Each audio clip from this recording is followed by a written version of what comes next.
All right. Hello, everybody, and welcome to our webinar today. We will give people a couple minutes to trickle in, and then we will get started.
For folks joining us, please feel free to introduce yourself in the chat, name, position, where you're from. I'd like to see who we have on the call.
All right. I don't want to waste any time, and I know we have an awesome topic today. I'm sure folks will continue to trickle in, but I want to get started so that we can hear from our awesome presenting team from the Pennsylvania State University today.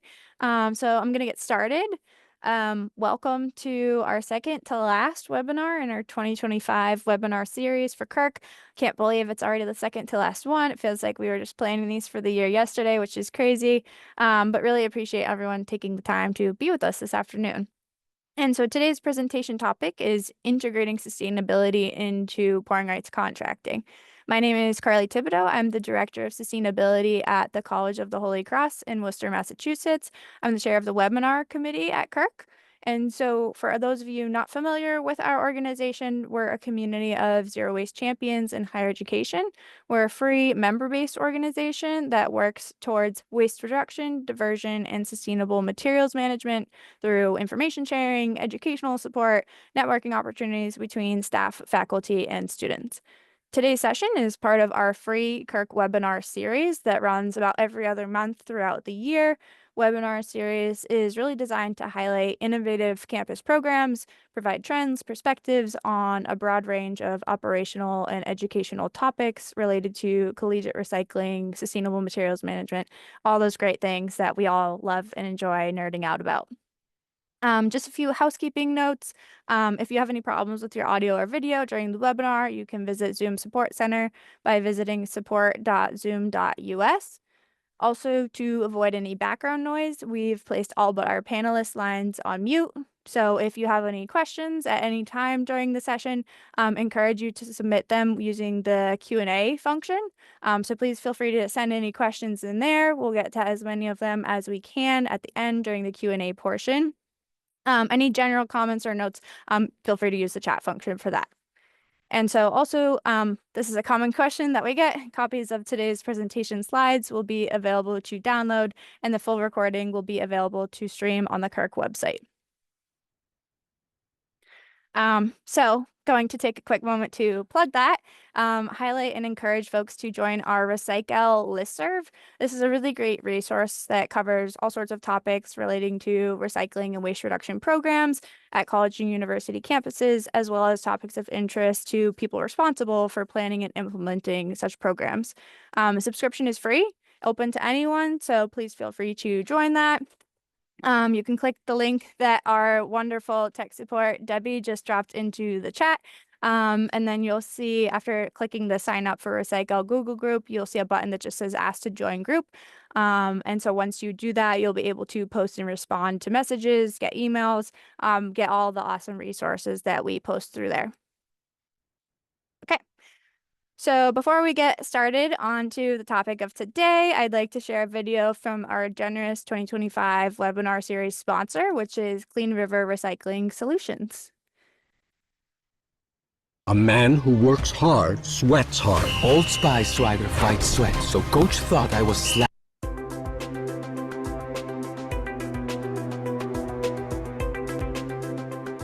At Clean River, we're passionate about making the best recycling containers on the market.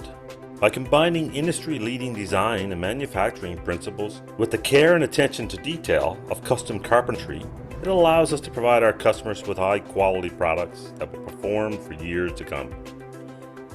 All of our recycling containers begin life in our engineering department. Our digital design process allows you to customize your container and see exactly what your finished product will look like, so you can be confident in your design decision. We use state-of-the-art CNC routers and a team of skilled craft people to ensure that your recycling containers are built to a high level of precision, with an attention to detail and quality unsurpassed in the industry. Clean River uses lean manufacturing principles to ensure that our recycling containers are built as efficiently as possible, with minimal waste, leading to reduced delivery times and allowing us to pass the savings along to our customers.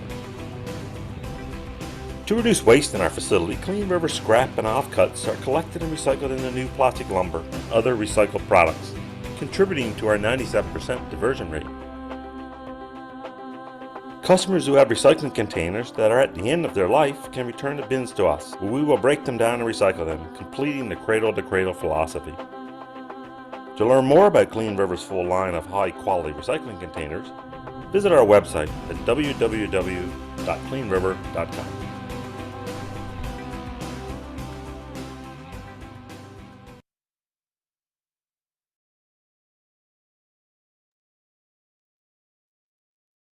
Okay, awesome. Thank you, Clean River Recycling Solutions. So now to the topic at hand. Again, thank you all for joining us today. Thank you so much to our speakers for joining us today to talk about a challenging but really important topic, how to incorporate sustainability into the pouring rights contracting process. And so relationships with pouring rights vendors they can be an obstacle, making it really challenging to achieve progress on waste goals, but they can also really be a key component in reducing single-use waste on campus, providing alternative funding streams for recycling initiatives, and opportunities to pilot new initiatives in partnership. And so today we're going to hear from a campus representing a partnership with one of the largest pouring rights vendors, Pepsi Co. I also want to note that CURC did want to present a balanced view with the campus that represented Coca-Cola as well. Unfortunately, that speaker had something come up and is not able to join us today. But the good news is that just means we have a little bit more time for Q&A. So again, really excited to have a team of presenters from the Pennsylvania State University who will address things like what to include in pouring rights RFPs, things to think about during proposal negotiations, how to be successful partners in implementing sustainability strategies after a vendor is selected. So I'll introduce our presenters. They are very accomplished and have really cool bios. So I wanted to just kind of share how, who we have on the call today. So we have Dr. Meghan Hoskins, Director for Sustainable Operations, Duane Elmore, Chief Procurement Officer, from the Pennsylvania State University, and then John Seidel is their account manager at Pepsi Co. So Dr. Hoskins, Director for Sustainable Operations, works with Penn State operations staff, faculty, and students to improve the sustainability of Penn State's operations. Meghan co-chairs the Sustainable Operations Council, works to coordinate carbon emissions reductions efforts, support waste reduction activities, and supports operational units in meeting their sustainability goals. Duane Elmore, Associate Vice President and Chief Procurement Officer at Penn State. In this role, he oversees the Central Procurement Office, which is responsible for all central purchasing, vendor onboarding and payments, travel expense management, supplier development, purchasing cards, risk management, all impacting the university's operations for all 24 Penn State campuses. That's wild to me. We only have the one, and I can only imagine how managing 24 is, and an annual $2 billion procurement portfolio. John Seidel is a tenured PepsiCo employee, 15 years of consumer goods experience. He started his PepsiCo journey after graduating from Penn State in 2009. He's held numerous roles of increased responsibility from field management to operations, and most recently, his current role as Senior Key Account Manager with responsibilities of managing Pepsi's largest college agreement in the country, which is Penn State. So our presenters ready, excited to share their knowledge with you. As a reminder, if you have questions, please use the Q&A function during the presentation, and then we'll get to those at the Q&A portion at the end. So with all of that, please welcome Meghan and her team to share their insights on sustainability and pouring rights. Great. Thank you, Carly. And thank you for having us today. I will start sharing. So I'm going to get us kicked off here, and then I will pass it over to Duane and John to continue. So thanks for having us. As Carly said, we're here to talk about our experience with working with PepsiCo on our pouring rights and the sustainability included in that. See if I can make it go here. There we go. So here's what we're going to talk about today. I'll give a little bit of a background about Penn State, and then Duane will talk about our pouring rights, the timeline, and some details about the RFP. And then John's going to talk about some of the things that we have done thus far in our contract together, and we'll wrap it up with some learnings that we have had over our couple of years of this contract. So just to start out, this is a map of Pennsylvania, and it shows what Carly was mentioning about our locations. 24 campuses. We did announce that there are some campuses that are closing, but there will still be a large number of them across the state. So University Park is where we call our main campus at University Park. It's our largest. But the pouring rights agreement does spread across all of our locations.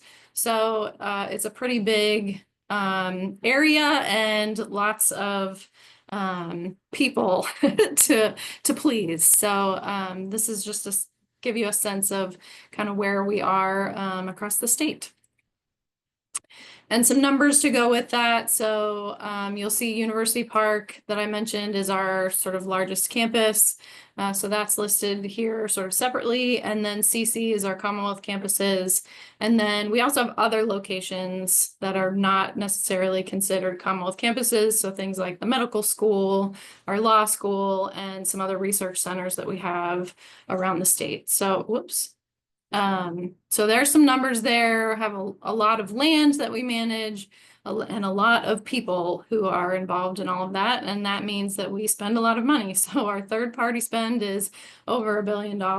And so that is just to give you a sense of sort of the size of our institution, and the contract covers our entire portfolio. So I'm going to pass it to Duane to talk more about the process.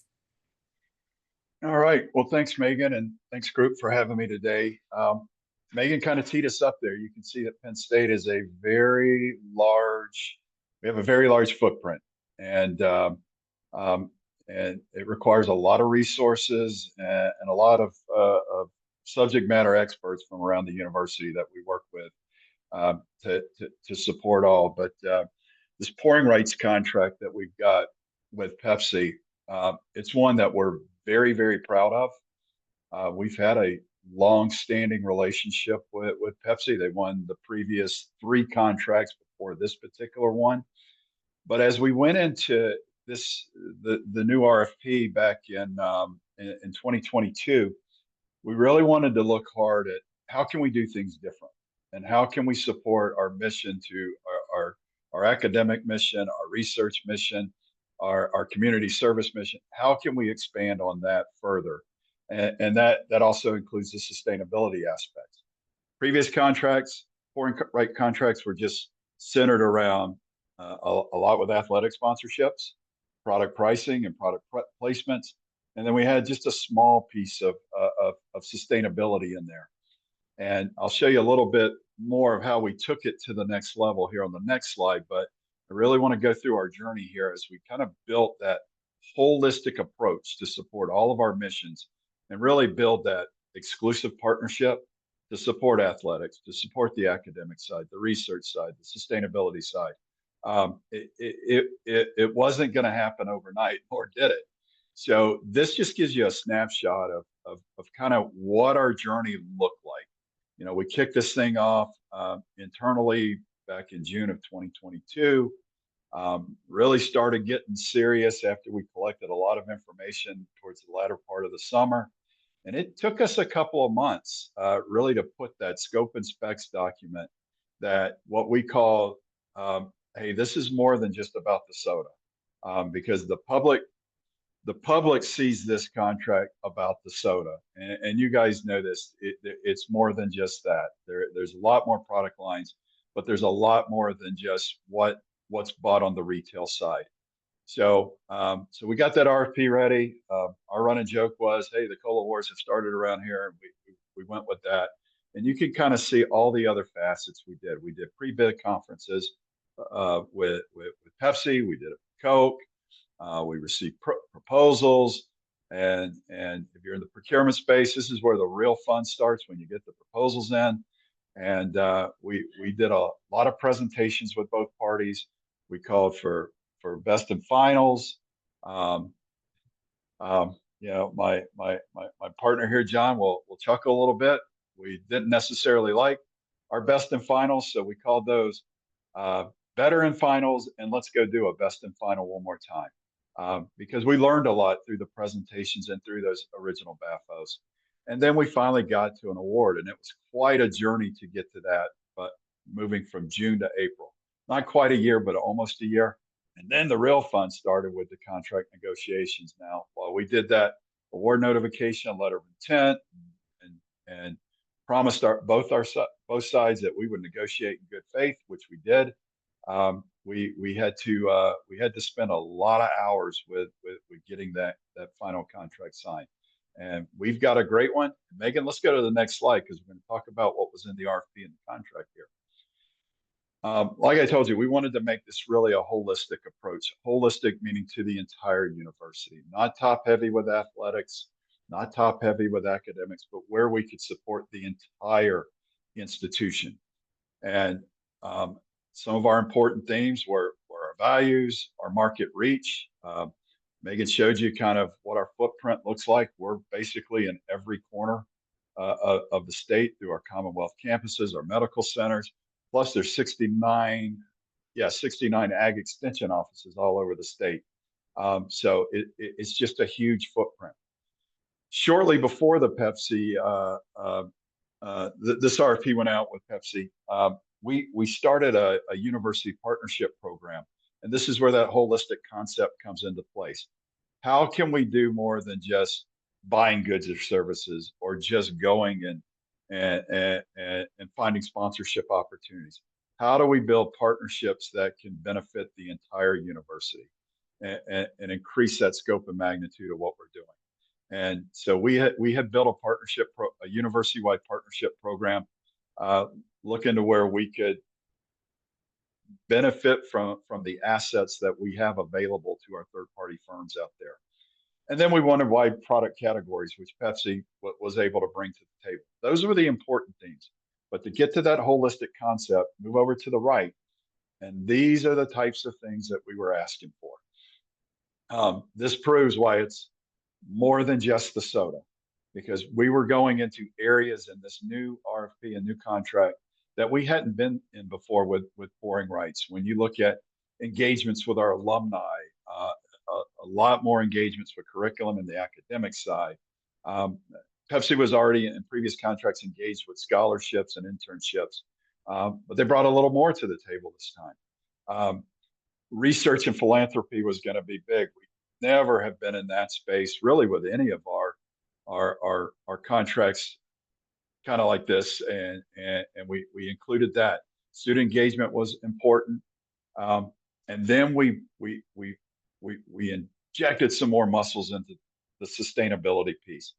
Prior contract, just a small scratching of the surface as far as I was concerned with sustainability. They were doing great things in that space, but we really didn't push the needle forward until we put this RFP together and really made it one of those important factors. And as we did our presentations and met with both parties, we made it very clear that sustainability was going to be a big part of what we were looking for, what we were going to be evaluating, and what they needed to include in their proposals. So as we built out our evaluation criteria, yeah, it was heavy on financials, but financials was more than just the money coming in. That's broken out by the sponsorship opportunities that covered some of those broadening areas that I mentioned up top. Product cost is very, very important because product cost gets turned over to our students, and we want to help make sure we keep those low. But then we had a 10%. We put a whole 10% of the evaluation on sustainability with, gosh, probably 2 or 3 pages worth of content in the RFP on what we were looking for and what we wanted to see, and soliciting anything they could bring to the table. And then we had a larger piece of the operational side, which is, the sales support. How do you support us on a daily basis? What things can you do to enhance your service from year 1 to year 4, year 5, et cetera, and moving on. So this was quite a shift from what the university had done in previous pouring rights contracts, because they were very, very top heavy on maybe the sponsorship more than others, but we just started injecting more requirements to make this really a holistic concept. So this is where we got to. This is what's included in our contract.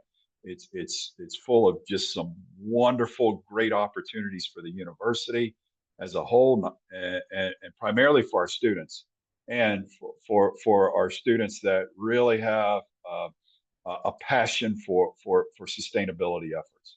When we look at what our students do in the sustainability space, or when they come in the door asking questions about sustainability with our third-party providers, they always ask about Pepsi and pouring rights first, because they know there's opportunities in there for them to participate in, to excel in, and that is exactly why we wanted to beef this contract up more with what's there.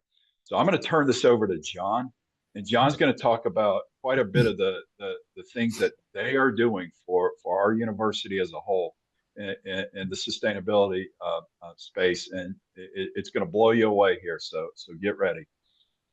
Thanks, Duane. Appreciate it, and good afternoon to this entire participants today. I'm truly honored to be able to speak to everyone about some of the things we're doing with the university and how we've elevated the partnership, and kind of to rewind some of Duane's comments earlier. Remember very vividly when we had our first sit-down meeting with the university post RFP, and one of the things Duane had said is he's looking for a partnership, not a vendor. So I think over these next 2 pages, you're going to see a lot of the things come to life that I've been working really hand in hand with Meghan and Duane and the rest of the leadership team at Penn State to bring to life. In the sustainability lens. I mean, we could talk for days what we're doing on some of the other topics that Duane went over on the previous page, but from a sustainability lens, there's a lot of things we've done. There's a lot of things we still continue to want to do as we push the envelope forward. But For visibility on this page, I want to highlight two really big initiatives that we were able to get across the finish line relatively quick. So the first thing you see on the left-hand side here is two 100% zero emissions electric vehicles that we have implemented into our delivery and service model for University Park. So University Park has just shy of 49,000 students. We are servicing upwards of 200 vending machines on a weekly basis with that 6-bay electric vehicle. That is one of 2 units in the United States right now. And we're very proud of the work we've done there to beta that at the university.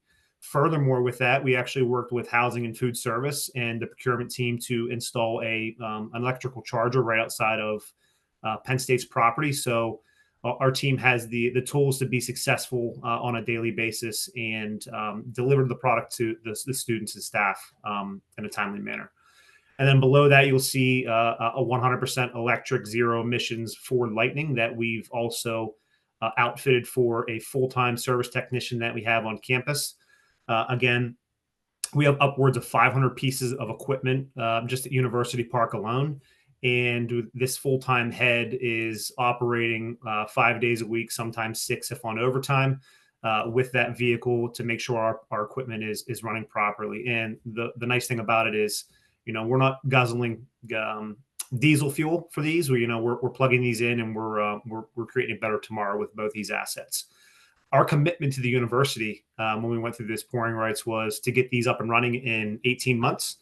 And Megan, correct me if I'm wrong, I think we got these done in about 6.5. So again, super proud of the work, working both cross-functionally, internally and externally, but these are up and running, and they've been very successful with Penn State.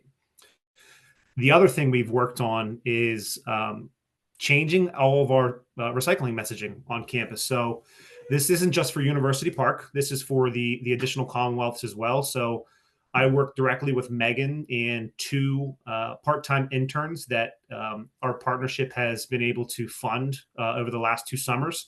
And we redesigned about 12,000 different bins across each of the Commonwealths in University Park to have a little bit more visibly appealing signage. So you'll see on this page here, we updated from a traditional blue and white, I think, with very minimal photographs to incorporate some of our brands, the Penn State Sustainability and the Penn State Physical Plant logos as well.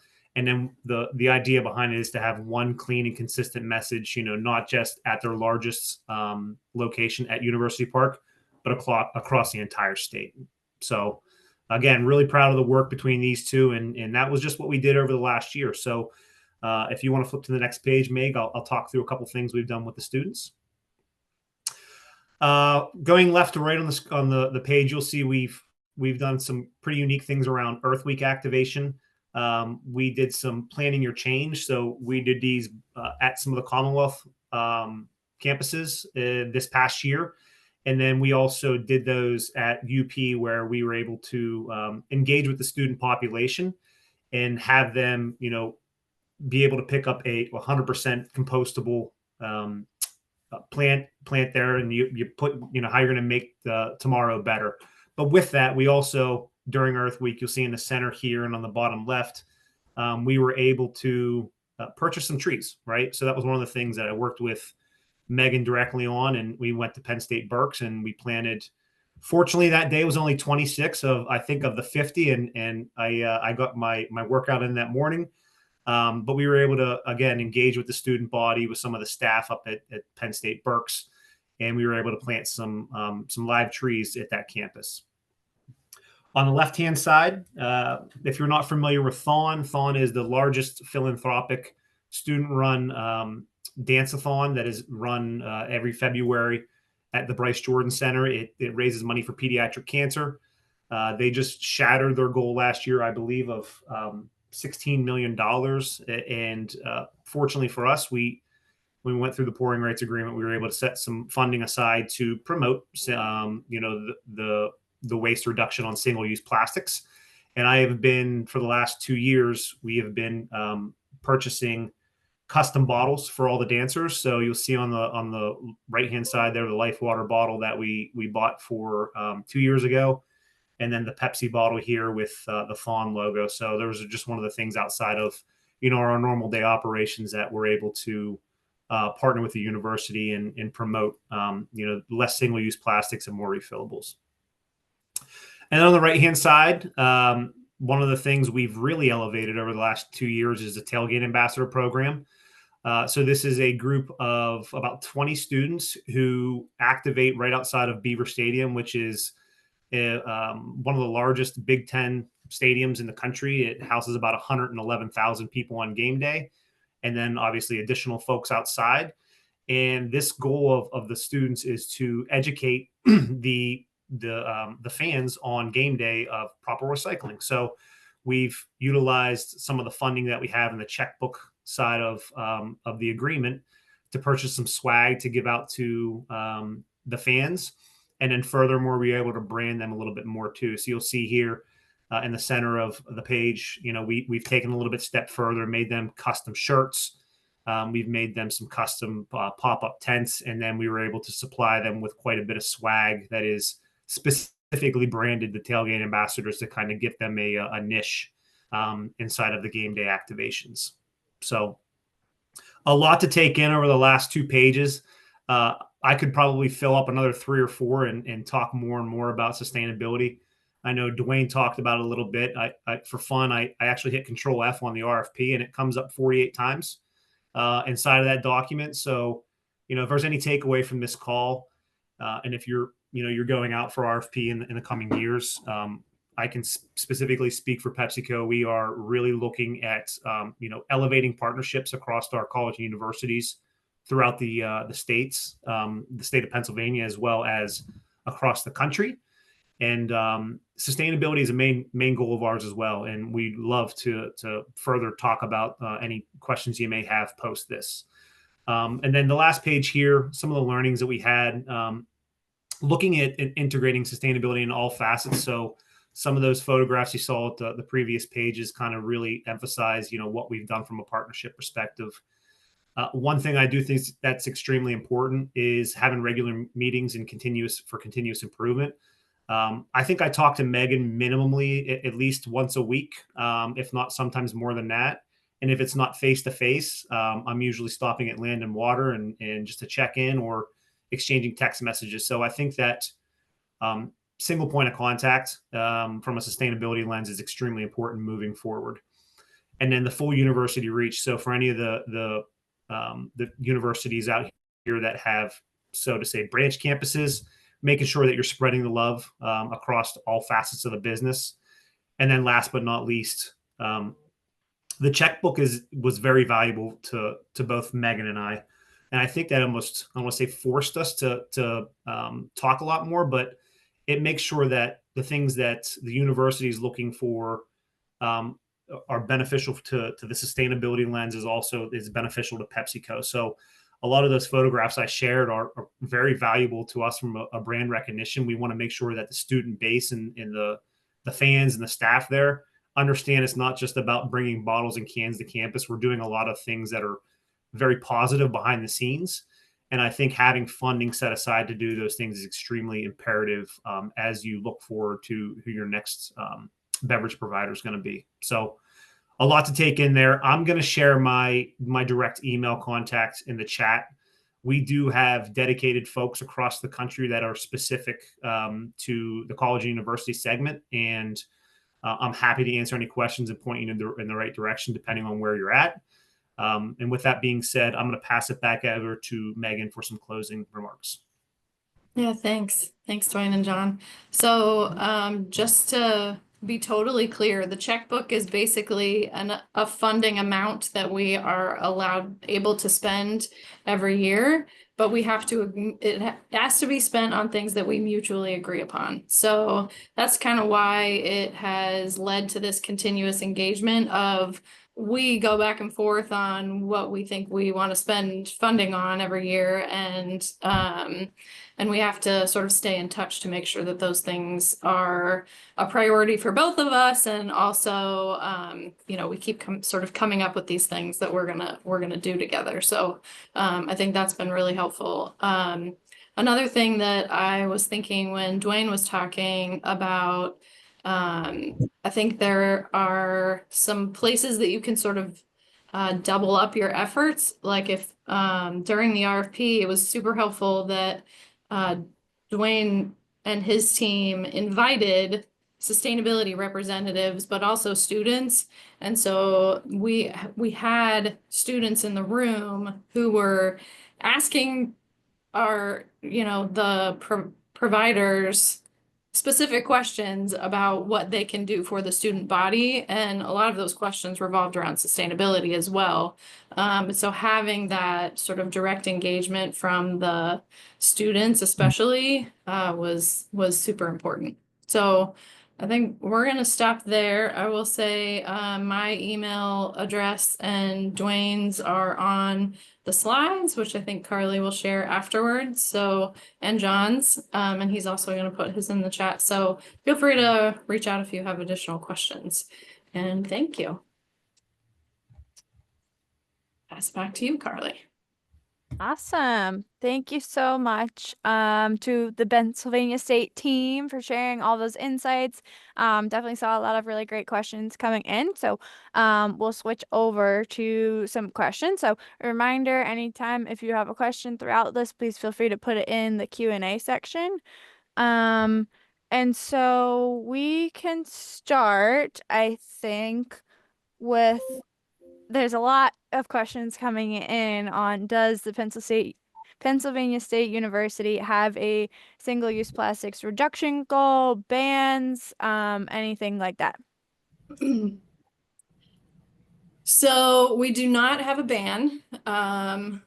We have, I guess we have a goal to reduce our single-use plastics. We don't have, it's not, we don't have a numeric goal, but we are working towards reducing and eliminating, hopefully, our single-use plastics. And that is something that we definitely quizzed both of our pouring rights proposers about. And continue to ask about how we can continue down that path. So yes, we internally do have a goal, but we don't have a published online metric or number. Awesome. Thank you. Oh, sorry, John, looked like you were going to add, maybe? Yeah, I'll add to that too with Meghan. So I work directly with some of the directors from the Housing and Foods and the Purchasing Department too. So I can confidently say that the majority of the new items that we are bringing into the university are really aluminum based. And we're pushing a lot more of our packaging to fountain as well. So subconsciously, we are also making the changes internally on what we're selling to the university to, kind of not essentially ban that or eliminate those, but really giving more of a package assortment that's around the infinitively recyclable material around aluminum. Awesome. Thank you.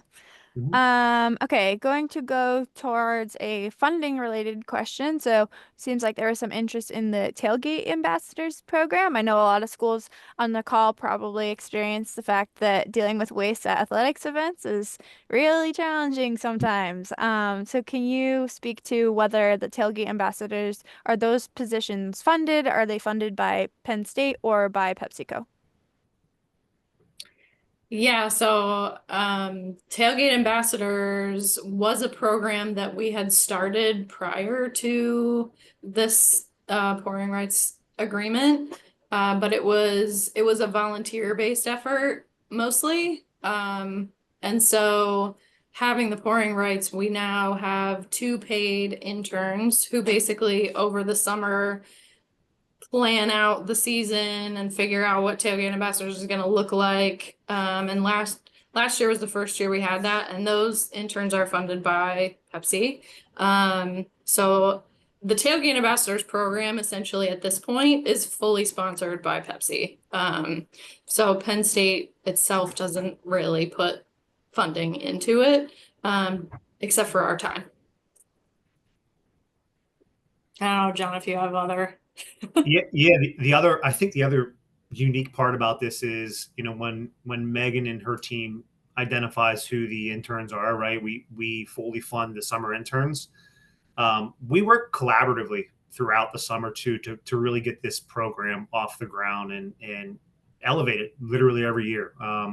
For the last 2 years, in my opinion, we've really taken this to next levels, and really excited to see what we do for 2025. But to answer your question, like it's outside of the paying of it. It's also getting involved from a partnership perspective and making sure that it's beneficially mutual, what we're both looking for. Awesome. There was a question about who's actually boots on the ground managing during games. So I feel like that was kind of addressed, Okay. but maybe speak a little bit more to that. I can talk more to that, yeah. So the interns over the summer, so we did make sure that we have two, and two does seem to be a good number to have them partnering over the summer, because it feels like they sort of are able to work out different pieces of the programming. But so we also hire a staff person who's a part-time, very part-time staff. It's pretty minimal hours, but basically to have a staff person on site during tailgates. And that person, so then we hire tailgate ambassadors for the season, and they get paid hourly, and they basically have a shift per game. And so last year was our first year of doing that, and we had 15 tailgate ambassadors at the beginning of the season. Unfortunately, at the end of the season, when it got cold, we had 4. So it goes up and down. This year we have fewer that we'll be able to hire at the beginning of the season, but we're also working on engaging more volunteer organizations, and we will pay them as well, basically to fund their fundraising efforts for Thon, which John mentioned during the presentation. So we have the 2 students, the 2 interns, the 2 are the staff person, part-time staff person. And then generally we have a waste reduction and recycling manager at Penn State. So he's usually on site as well for games. And then we have the tailgate ambassador students who are there. And last year the interns designed having a stationary setup where they set up a tent and they have games. And this is where we give away a lot of Pepsi and co-branded giveaways. And then we also have a prize that's given out for a tailgate that looks like they have their stuff together and they're recycling really well, or they're really excited about recycling or whatever. We pick one tailgate a game that we give them a gift of. It's basically a cooler and some swag that Pepsi donates for us. And then so we'll have the volunteer groups and the ambassadors basically switching between the sort of table setup and going out into the fields to sort of talk with fans and things like that. So that's kind of the whole program in a very small nutshell. That is awesome. And I would love to start something like that here at Holy Cross. I'm sure many of the other folks on the call can relate. So I will ask one more question and then we are kind of getting close to time. Then we'll kind of wrap up, but lots of great questions. Thank you everyone for submitting questions. So obviously the Pennsylvania State University is a pretty large institution. We have a lot of schools on the call that are much smaller. So would smaller institutions have this opportunity to kind of negotiate that emphasis on sustainability as well? I'm gonna let Duane or John answer that one. John, I'll start real quick, but ultimately it comes down to Pepsi.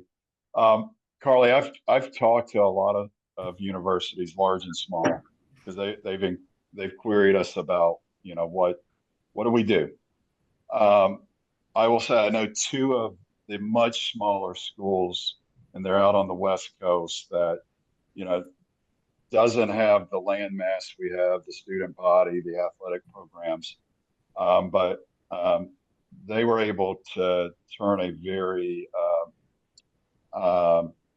equivalent program together with their through their RFP, and they both actually landed with Pepsi as well. So they have probably not things to the scope and magnitude that we have, but they have very, very similar programs related to what's most important to them. You know, the one school doesn't even have football programs, so you can't have tailgate ambassadors, but they were able to find other things through their entertainment venues or their performance arts venues where they really do have a big footprint in that, with that in the region. So, yeah, you know, one thing I would just say going through this exercise and really about anything I do with our other contracts, you never know until you ask, and you got to ask and you got to put it in the RFP. The worst thing that can happen is a provider say no, or they may all say no, we can't do that. But you don't know what you don't know unless you ask for it. So I would just encourage everybody as you're putting together a pouring rights or some other agreement in a large category, put it out there and or just reach out to your peers. And then John's going to open up his checkbook here and tell you what they can do. Well, I think to piggyback off of Duane's comment, like, you don't know until you don't know, right? And that's where the whole red line comes into play, right? So when you're negotiating these contracts, it's great when you get the verbal. The real fun comes in when you're connecting with legal and you're going through it line by line. And that protects not just Pepsi Co, but it also protects, you know, whoever the university is bidding on the agreement. So there might be something that the university may want or Pepsi Co may want that we'll negotiate on. But typically, us as an organization, I feel confident saying we try to find the middle ground so there's a win-win for both of us. So, you know, to echo Duane's, ask for what you think is very important. And if it's funding to do these things, like something similar to a tailgate ambassador program, if it's something around EVs, if it's something you know, around reusable pilots or a reusable cup, I encourage you to put that in what your request is for.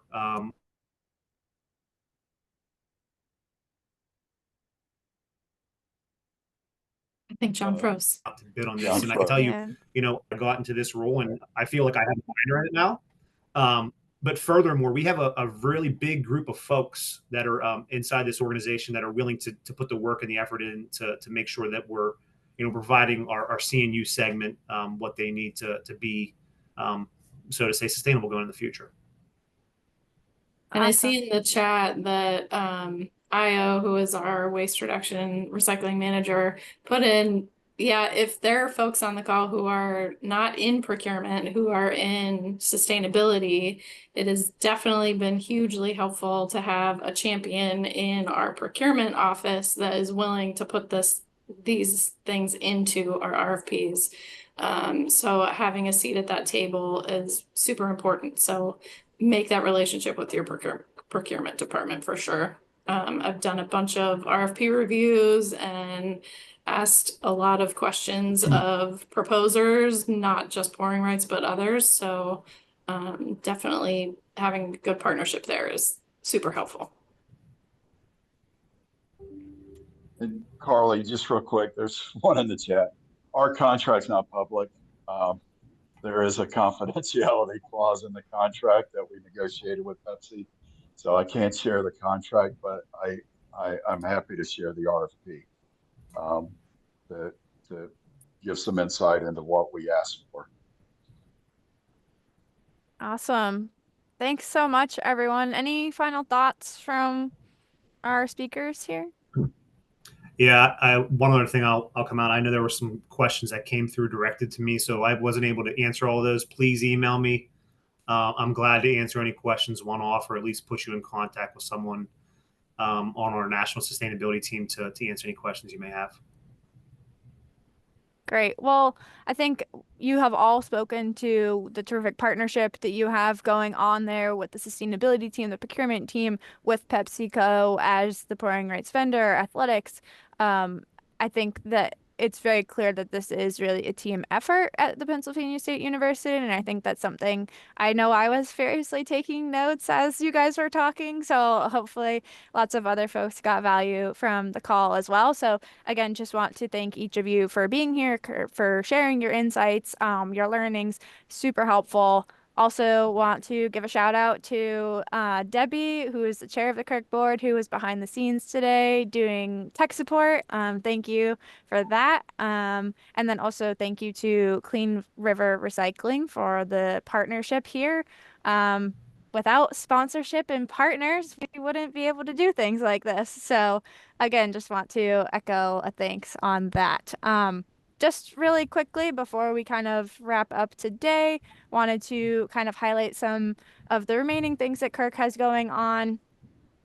So again, today was the second to last webinar in the 2025 webinar series. Again, that feels crazy to be saying that. How is it already this late in the year? How are the students moving back in? It's crazy.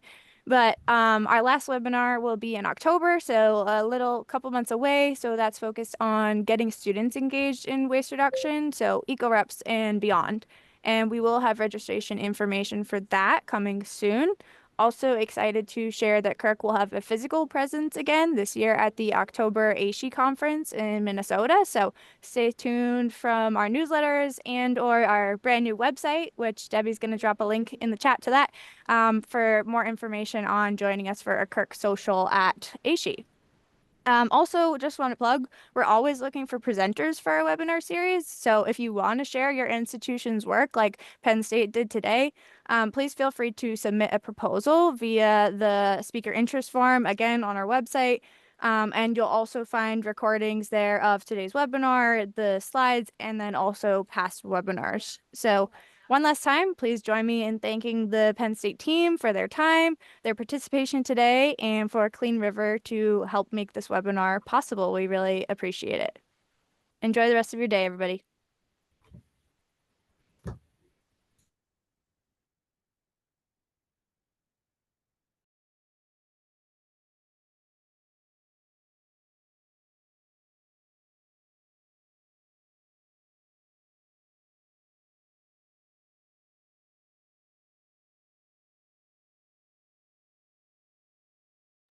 See lots of great comments in the chat, so that's exciting. Okay.